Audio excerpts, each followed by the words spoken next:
not only are things going to be much more expensive because we no longer have the products, but you're not going to be able to put them on a credit card. You're going to have to buy the products and pay for them with cash. Forget about this buy now, pay later crap. That's over. You got to buy now and pay now, and you got to pay 3, 4, 5 times what you used to pay.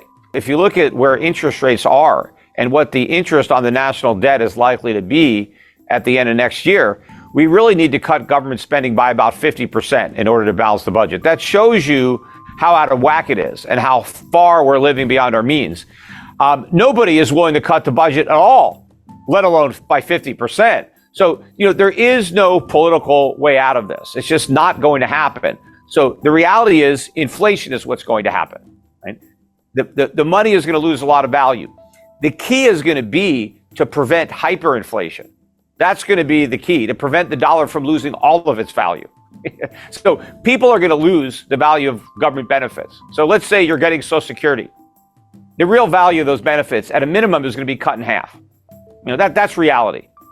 But the worst case would be if the value of your Social Security benefits go down by 90% or 99%. Right? Mm-hmm. So they're basically worthless because the currency is completely destroyed. So that's the outcome that we have to prevent. But I don't think there's any political chance that we're going to do the right thing. I mean, what I would do personally is I would give a big haircut to everybody, including the bondholders. I would not pay the treasuries off 100% on the dollar. We'd have to restructure because everybody has to participate in the pain, including people who bought U.S. treasuries. And if that means U.S. treasuries are downgraded, well, that's what it means. It doesn't matter because the government can't pay. Because if we're going to cut Social Security, if we're going to cut Medicare, if we're going to cut government pensions, if we're going to ask middle-class Americans to take a big haircut, we have to ask wealthy investors, especially who own U.S. treasuries, to take a haircut too.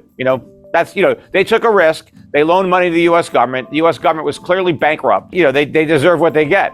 First of all, the biggest threat is that the pensions aren't even pensions. It's a Ponzi. It's not a pension. If it was a pension, it would be funded. Now, some pensions are underfunded, and there's problems with those. But Social Security isn't funded at all. It's not like it's underfunded. It doesn't have any funding. Its funding is future taxpayers, right? So It's not like there's any income that's being generated on investments that were made with money. On a normal pension, if I pay into a pension, when I retire, I'm getting my own money back, plus the income that's been earned through investments of my money that I've been putting in over the years. Well, when somebody gets money from Social Security, they're not getting back their own money. Their own money was spent, a long time ago. They're getting back the new money that somebody else puts in. And the only chance that new guy has of getting his money is if the government finds somebody in the future to put that money in, right? So it's a whole Ponzi scheme. But it can't work. You can look at the nature of the Ponzi. When it first started out, there were like 50 people paying taxes for every one person that was collecting a benefit. So, okay, it worked. Now it's more like 2 to 1. Pretty soon it'll be 1 to 1, right? It can't work. You can't, one person can't support himself and an entirely additional person. The numbers just don't make it. And so it's all going to be paid for by printing money, which just destroys the value of everybody's money, not just the Social Security money. When the government wipes out Social Security benefits through inflation, it wipes out everything. All dollars lose value. Doesn't matter where they are, even if they're stuffed under your mattress, right? They're all going to lose. But I still don't think the mainstream really understands the significance of what this means and how life in America will change so profoundly if the dollars, or when the dollar's reserve currency status is lost. Well, first, for consumers, the reason that our consumption-based economy works is because of the dollar status. We're able to export dollars and import real goods. We have $1 trillion a year trade deficit, and we pay for all that merchandise just by printing money.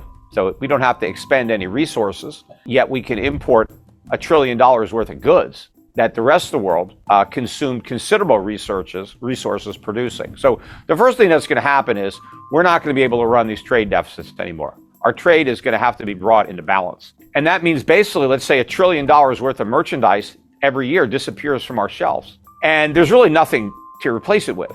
So what's left is just going to be that much more expensive because not that many people will be able to buy what's there, right? So your prices have to go way up because the supply of goods has gone way down.